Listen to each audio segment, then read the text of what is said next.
Welcome to the Thrive Tribe podcast with Jarvis Hall, where we specialize in the 4 pillars of fitness: movement, nutrition, mobility, and recovery. We use that as a baseline to achieve success in other areas in our life. Welcome to today's episode, where we have the privilege of chatting with an extraordinary woman who embodies transformation, empowerment, and inspiration. Tina B began her career in the beauty industry, helping others look and feel their best. Soon, she realized her passion for fitness and wellness would take her on a life-changing journey. A Memphis native, mother, and fashionista, Tina transformed her own physique, proving that it's never too late to rewrite your own story.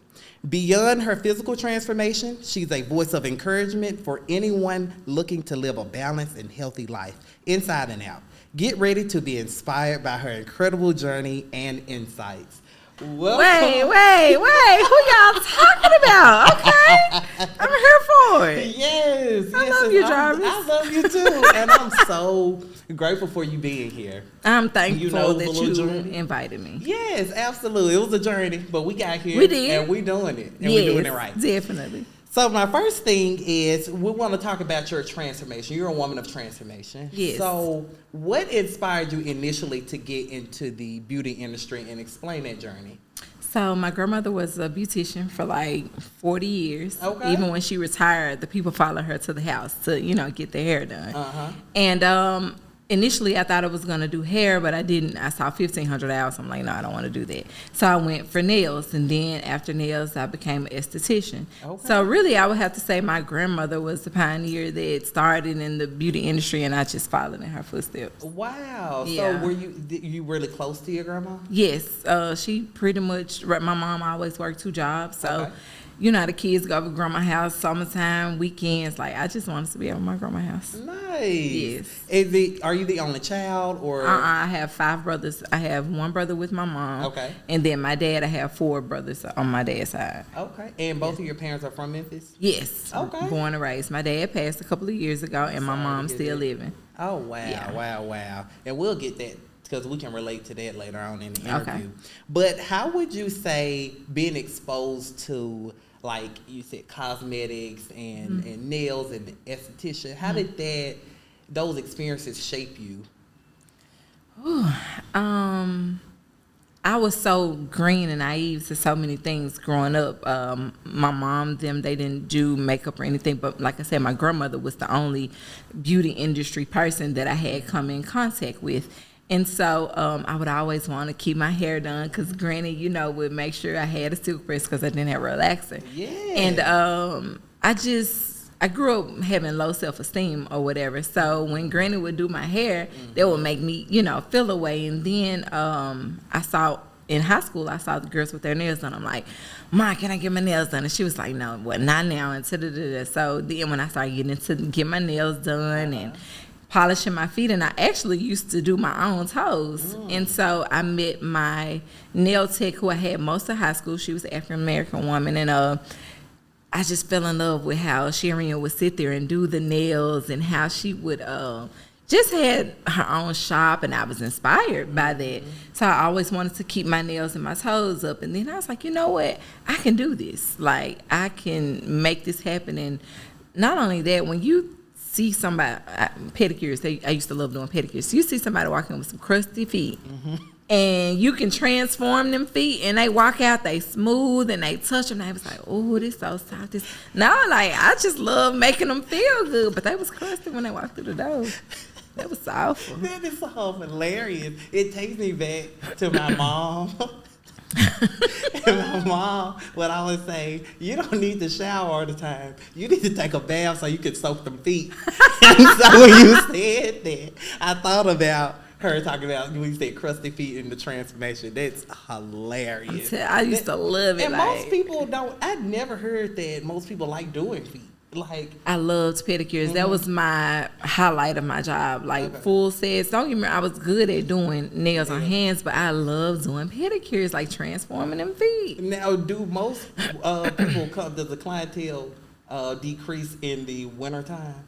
Yes. Okay. Even with me being an esthetician, with body waxing, what y'all doing, sis? Who? Okay. You know, I gotta put a filter. Cause what y'all doing? Like, who walking around with a hairy coochie in the wintertime? I don't get it. I don't understand it. Okay. What were some of the challenges that you would commonly face when you would deal with the beauty industry, explicitly? I think it was the customers. Okay. When I stopped doing nails, I was elated to get away from doing them. Sometimes I allowed my clients to make my job so hard for me to where I didn't even like it anymore. Wow. So the neediness of it, but with aesthetics, clients are not as needy, and I have more time to squeeze somebody in. It takes me 15 minutes to do a wax, so I can get that wax in 15 minutes, and you in and out. I can squeeze you in somewhere opposed to doing a full set. It took me 2 hours to do a full set because I hand filed everything. Yeah. So I definitely love being an esthetician over being a nail tech. I missed it slightly, very slight. But yeah. So do you personally have an esthetician and a nail tech now? I do have a nail tech. I just Okay. met her and I've fallen in love with her. Good, Her name is 'cause it's a Dominique. relationship, right? Yes. And I don't have an esthetician. My esthetician who did my skincare, she moved to Dallas. And my waxer, she's moving to Vegas, so I do it all myself now. Okay. Yeah. And it's good that you have that background. Oh, yeah. You know. Definitely. And would you say that you feel like you're practicing self-love when you are getting your nails and hair and face done? Yes, it's definitely a form of it. You just feel like even when you get a wax, I'm an esthetician, so when my clients leave, it's like wax euphoria. Like you feel so good that you got a wax. I don't know what it is. It's just tunes your self-esteem. It's like, oh, I just feel so good, So I would definitely say that's a form of self-love. Okay. For me, my experience with waxing, and I'm glad we're having this conversation, I think I did it really wrong. Okay. So You did it yourself? no. Okay. Oh, Okay. absolutely not.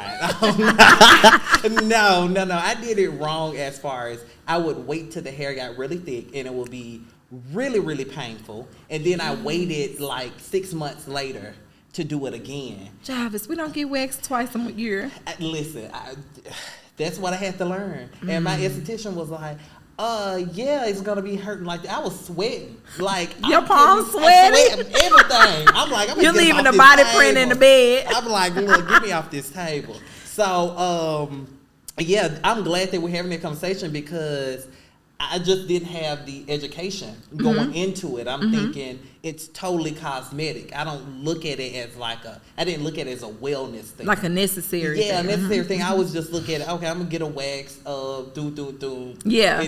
But No. You get it waxed every 4 to 6 weeks because your hair cycle grows in 4 weeks. So even though it looks like, I just got a little fuzz, no, we're trying to train the hair to eventually not even come back any longer. Okay. So if you're stretching it out that far, yeah, you causing yourself some pain. Okay. And what do you do to minimize bumps?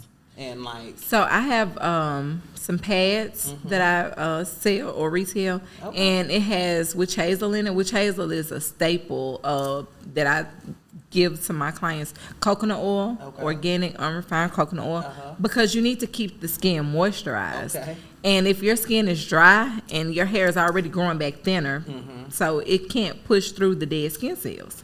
So if you keep it moisturized, the hair can grow freely through and exfoliate. That makes sense, and it decreases inflammation. It does. The witch hazel will decrease the inflammation. Okay, great. Y'all, she giving y'all gems today.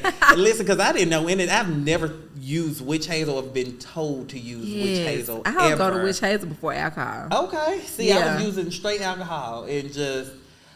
Yeah, alcohol cleanses, but witch hazel takes the inflammation out so the skin can stop swelling and the hair can again grow freely through.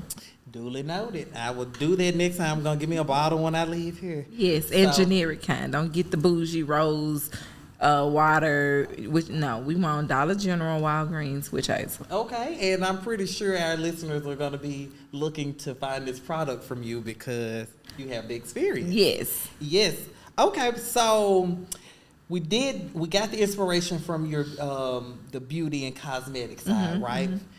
What was the shift from beauty to fitness? Walk me through that. What was like, okay, I need to change. How did you change? What gave you the oomph to just do it? So after I had my daughter, I would gain weight. I was diagnosed with PCOS. And PCOS, you gain weight incrementally and the weight just sticks on you. Okay. So I initially started with Weight Watchers, and Weight Watchers, it did work. But after I stopped nursing my daughter, the weight just came on, you know. And I was like, I need to do something. So my cousin Tasha introduced me to a fitness class. Okay. And my daughter was 6 months old at the time. And I just went to one class, one of Lamar's class, and I was hooked ever since. So I became a cardio junkie. Okay.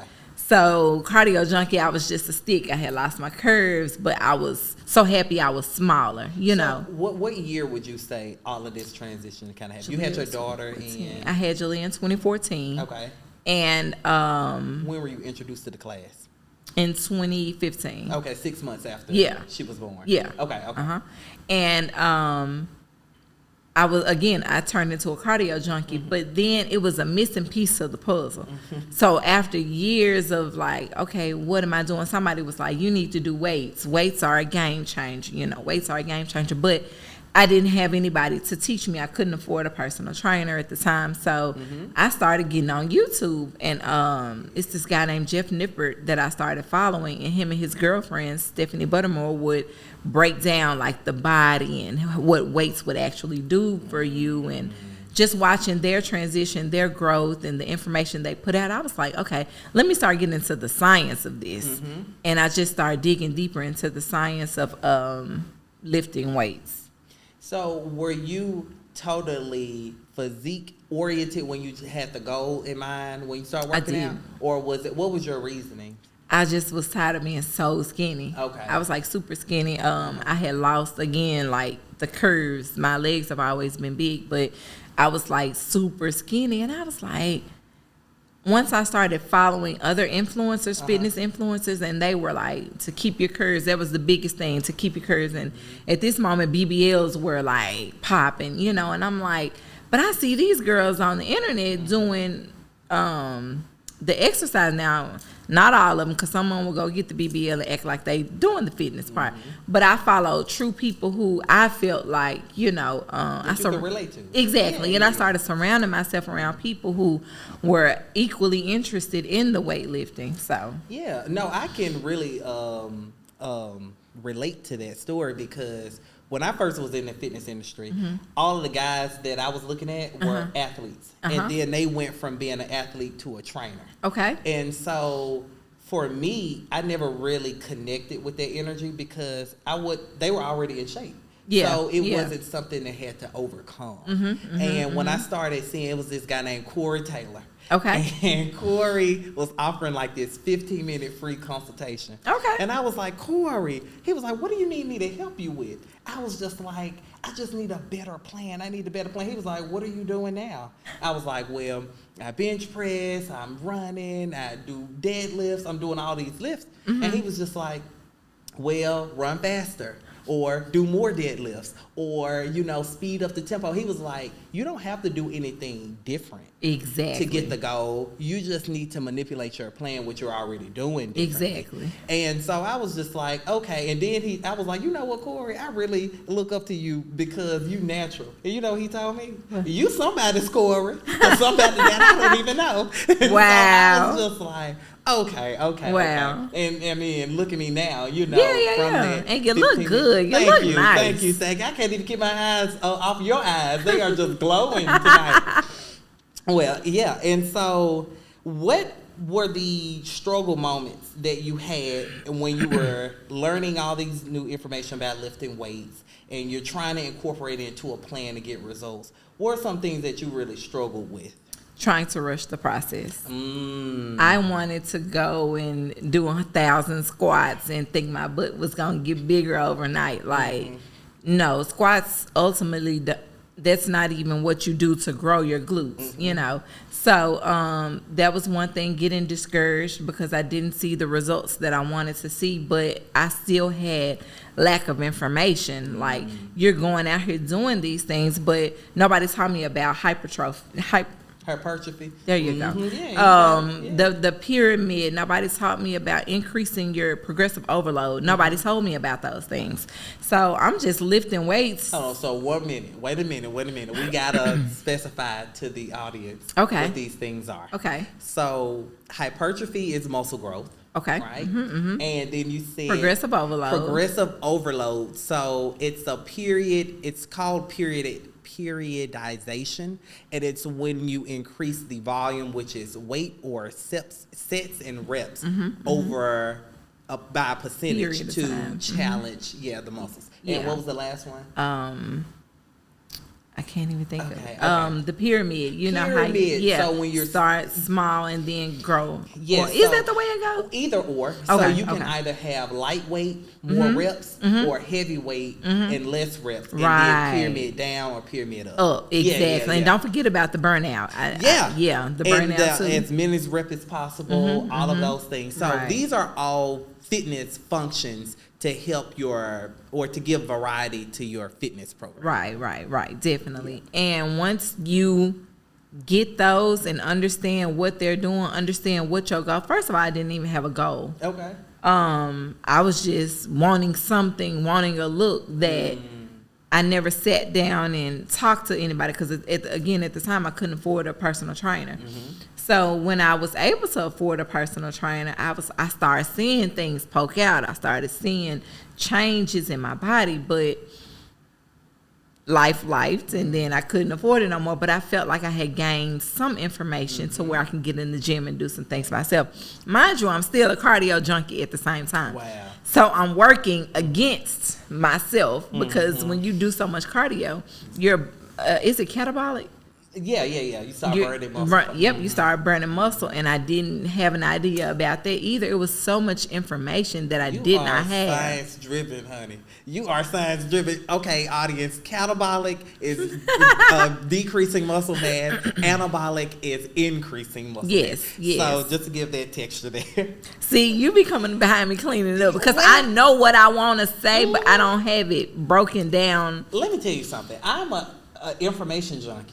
First off, so people like, Jarvis, you so smart. I'm like, I'm very curious. Thank you, but I'm very, very curious. If I don't know something, I'm finding it out for me. Right. And for me, this is my ministry. Really, just with fitness, going through a personal transformation, and then going to school and learning the technical side of and the scientific data. Right. And those two now, like, I just pull from both of those experiences as you're talking, and I know I've had people to ask me, "What are you talking about? What are these terms?" So that's why I'm like, you gotta be able to break it down. Yeah, let's explain it to like we're talking to a 5-year-old. Exactly. You know. Yeah. So what were your personal, what were your personal goals for your family, like your kids, and your relationship as you were going through your physical transition? Whew, it was a lot because what I wanted to eat, they didn't want to eat. Especially my daughter. She's so picky on what she eats. Joshua, he's baby Mikey, he'll eat whatever. But trying to prepare 2 meals or convert them from that to this, So a lot of times I'm going out eating healthy, but I'm trying to fix them something at the house, or I'm cooking the same meal repetitively, because when you're eating to live, not living to eat, you're eating a lot of the same things over and over. Like, eating is boring, and I will admit that. But I had to make it work. I had to fit it in the mold. Every day did not look the same. I was as consistent as I could be. I was saying on the last podcast I was on, consistency is not a full glass every day, 7 days a week. Consistency is this day is full, this day is half full, this day is somewhere, this day is low, but I gave it my best. The next day it might be full. That's my consistency. As long as I give it my best, then I feel like I'm okay. Like, that's all you can give it, is your honest best. Yeah. So my son is he's into sports. But I was fearful of training him or giving him. Now I am giving him the information, lifting weights, because I don't know about. That's not my field as of yet. Which I eventually will get into it as he grows older or whatever. But I'm hoping by my children seeing me go to the gym and doing things, they will adapt that lifestyle. Right. Because, and I don't know if I'm getting ahead of myself, but that's what really made me get into wanting to become a personal trainer. Okay. Because there's so many people that are sitting up with chronic illnesses that could be reversed by exercising. You simply can exercise 30 minutes a day, 4 to 5 days a week. That will combat hypertension. That will combat diabetes. That will combat arthritis. All you gotta do is move your body. That's my slogan. Did you move today? Like, move your body. I work out with a lady named Tanya. Tanya look good. Tanya like 53-ish possibly. Tanya can run circles around me. Wow. And I'm 41. And she always has been able to run circles around me. I saw another woman. I was at a restaurant. She's in her 50s. She barely could walk. Her ankles have swollen up so bad to where you can tell, like, all she's doing is swooshing her feet just to be able to move. Wow. What's the difference between this 50-year-old woman and that 50-year-old woman? She's moving her body. If it's like a machine, a well-oiled machine. If you don't use it, it's going to sit there and lock up, and you got to slowly work it to make it start back moving. Yeah. That was not right. That was so...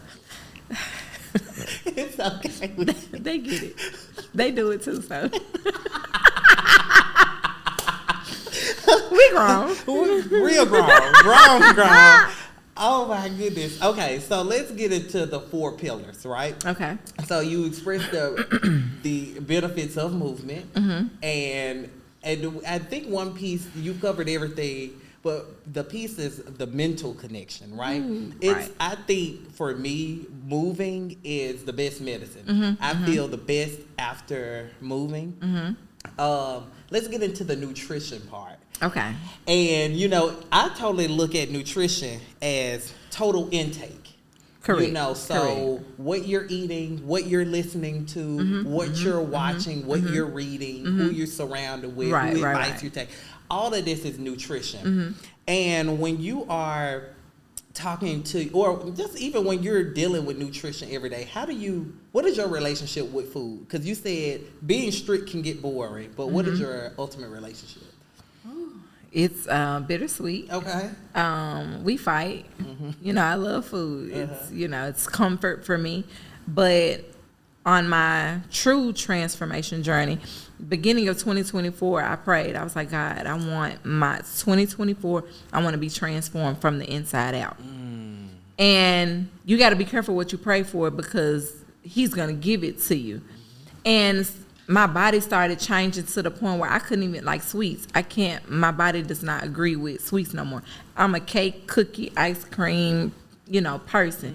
But now it's like I can't do it anymore. But since I put the sweets down, I've seen my body transform. So not only that, the mental aspect of it. Sugar is equal to a heroin addiction, and to break yourself off of that, to wean yourself off of that, you have to start here. Fixing myself. And when you broke nutrition down for me, not only the food aspect, but the other 4 things that you broke down to, I never put all 3 of those together, but they go hand in hand. Because when I'm around other people and they're eating stuff that I'm not supposed to eat, my self-discipline, what I'm trying to work on, is not there yet for me to turn it down. So I end up eating something that I'm not supposed to eat. So on a day-to-day basis, if I'm by myself, I have a protein, I have a carb, and I have a vegetable. Yes. I have that twice a day. And for breakfast, I might do oatmeal, scrambled eggs, boiled eggs. Like, my food looks the same every day. Even if you see I'm posting, I'm going to post salmon, sweet potatoes, and a green vegetable. Or I'm going to post a little pasta salad from Sam's with a piece of salmon. So how did you learn that those foods worked for your body? Was it just trial and error? I think so. Okay. I want to get away from the red meat, and I'm not knocking nobody who does these things, but I know all of the hormones that they're putting in the food, the metals that they're putting in the food. I'm trying to wean myself away from those things, because processed food can also go against your nutrition goals. It's true. And just trying to eliminate those things, actually feeding my body foods that's going to make me feel good. I am so sluggish when I eat bad. So sluggish. Yeah. I feel it. I feel it even mentally, you know. So I think it was trial and error, just trying to get it to be what I want it to be. Now I eat chicken breasts here and there, but again, I'm skeptical about that because if they're large, I feel like hormones. So I just try to stay away from that as well. But to each his own, you got to figure out what truly works for you. Yeah. And how did you incorporate mobility? So how do you warm up? How do you cool down with your workouts? Okay, so my warm up, now I'm not doing this to the best of my capability. Okay. I am turning 41, so I should be doing more. But and you've taught me that, the dynamic stretches and all of that. But I do, depending on if I'm doing leg day or if I'm doing upper body day. Leg day, I might warm up 5 to 10 minutes on the Stairmaster. Okay. Upper body day, I might start with 100 jumping jacks, some push-ups, some type of little quick hit rounds to get my upper body going. Yeah. I might do the bike for 5 to 10 minutes to warm up, just to get my body moving. And then to cool down, I might walk on the treadmill on the incline for like 20 or 30 minutes, just because I'm trying to lose body fat. And I feel like that's an effective way to lose body fat, walking on the treadmill. Yeah, no. I love that because it's, again, you're getting blood circulated. Yep. You're getting the mind right, you know, and because working out is a stressor. You know, the active, and you're breaking everything down. People think you're building stuff in the gym when actually you're, like you said, it's catabolic. Exactly. You're breaking everything down, you know. But you're breaking it down to build it back up. Right, which is why I'm getting into recovery. Yes. Right? So recovery is so important of the 4 pillars because it restores the system, right? And it's total restoration, and it goes to the mind. A lot of times with my clients, I always ask them about how many rest days are you having? How many rest days are you having? 2. Okay. And do you alternate those rest days? I don't. I like consistency. Okay. And that's great. But, you know, just like progressive overload, you have to every now and then switch things around. True. To maximize. So that's just food for thought. True. Right. Now let me say this. Life gets a life, and sometimes and my consistent day-to-day doesn't happen the way I want to. So I might have to take a rest day, and I don't want to take that rest day. Sometimes I might get 4 days in and I get 3 rest days. It just depends on being a mom, my work schedule, you know, things of that nature. So yeah, no, and I love that because it's something to think about, right? Yeah. I am kind of switching this up, so that's good for the system. Also, a lot of people look at like massages and chiro, physical therapy. These are totally important, but that is specifically maintenance. Right? It's maintenance. It's not fixing something. So if you have tight quads, right, you want to stretch daily to actually counter the problem, right? But when you give a massage, that's kind of maintenance because you're maintaining the physical part of what you're doing. And again, all of these things are so important when you're looking at a balanced plan, right? And as you being a mother, you know, an entrepreneur, like doing all of these different things, how do you show yourself accountability and grace? I'm so horrible at giving myself grace. Okay. Let's talk about that. I haven't posted on social media in a while because I feel like I'm not walking what I'm giving the people to do. And it's a mind thing. That's me being hard on myself because you have so much information. You told me if you're a 2, you can train a 1. There are so many 2s that I could be given the information that I know. In addition to that, I'm in school for nutrition. I'm trying to get my glue specialist, you know, certification. So it's like you have information, put it out there. But I'm so hard on myself, girl. If you ain't doing this, don't post it because you're not, you know. So I need to give myself grace, give myself compassion. I'm even working on this mentally, Okay. because I'm an overthinker. I deal with anxiety too. So give yourself grace and compassion. You're human. You're not superwoman. But sometimes as moms, as women, we can try to put that cape on. I can balance it all. I can hold this. I can balance the act of having 10 things over here, 10 things over here. You cannot do it all, love. Wow. And it's okay. Yeah. So what I'm learning to do is, if I'm tired, take a rest day. It's okay. Holding myself accountable for that. Yeah. Not pushing myself and my goal, I really want to get back to the point where I'm working out 5 days a week. I had 1 week, my daughter had an abscess, and it was so bad. I couldn't go to the gym at all that week. I picked up a second job. I can't work out 5 days a week like I used to. My consistency might be 3 days a week. So try not to beat myself up about it. There's a place and a goal that I have in my head that I want to be in the fitness industry. And I just want to get people, to teach people to move their body. What are you putting in your body? And since that hasn't happened in the time frame that I've had in my mind, I don't do it at all. So I put it down. So I'm trying to get to a place where I'm holding myself accountable for just putting the information out there. I have so much content in my phone. So much content in my phone. Same here. Like, even with me, like, even getting to the point of feeling like, because I'm a fitness professional, I have to stay in shape. I gotta maintain this physique. And to a degree, yes, but also I feel like that more people can connect with you achieving a level of success and encountering inconsistency versus, because some people assume that we got it together. Yeah, like, yeah, y'all trainers or boom, boom, boom, you got it together. But I think we fail to realize in the midst of all the noise is that, no, this is a person that just happens to have a little bit more experience and time in it. But this person, like you said, is still human. So that's one thing that I really do, is give myself grace. I make sure that I'm sleeping. Like sleep, and I know that can vary too based on. But it's so important to your muscle recovery. It is. It's so important just for your mind. Like, it takes 7 to 8 hours for your endocrine system and your nervous system to fully reset.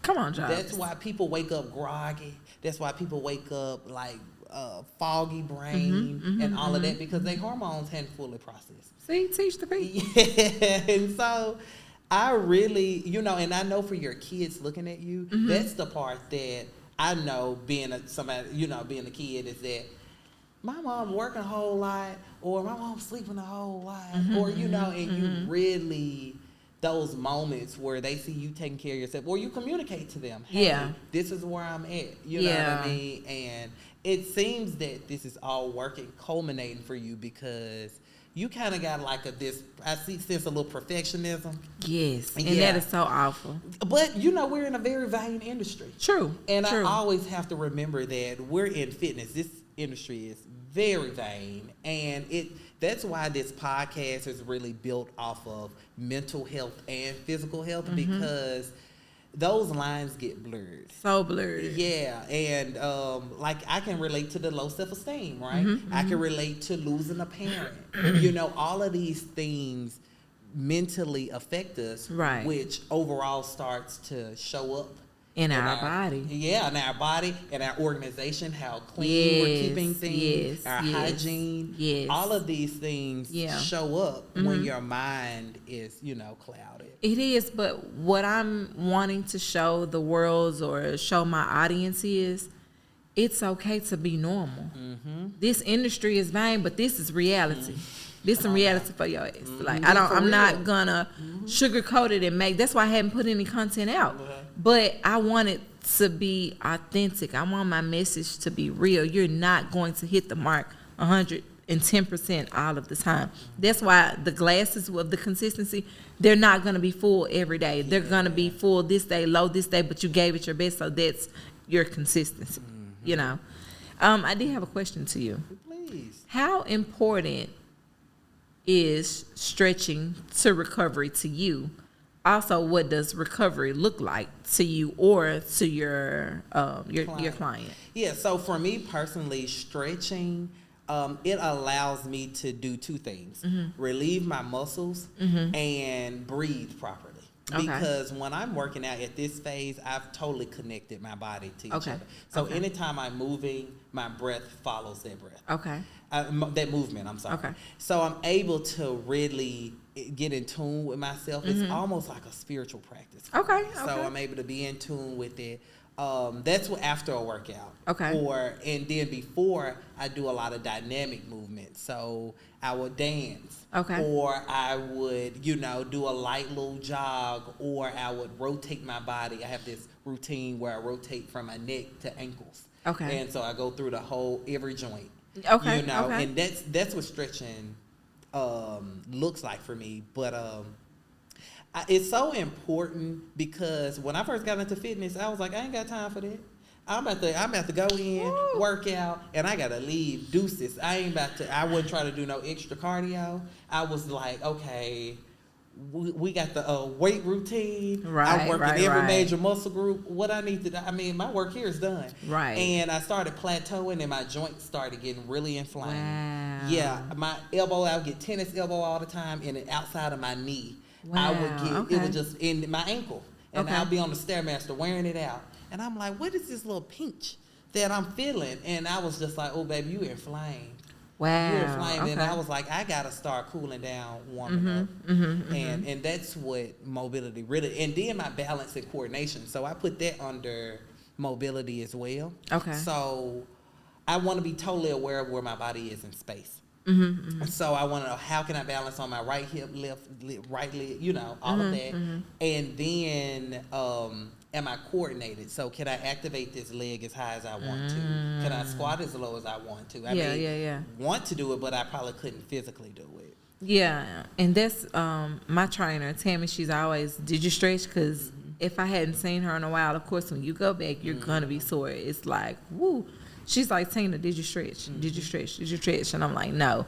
And I love my trainer because even with me becoming a trainer, and even with you, you know how hard it is in this industry.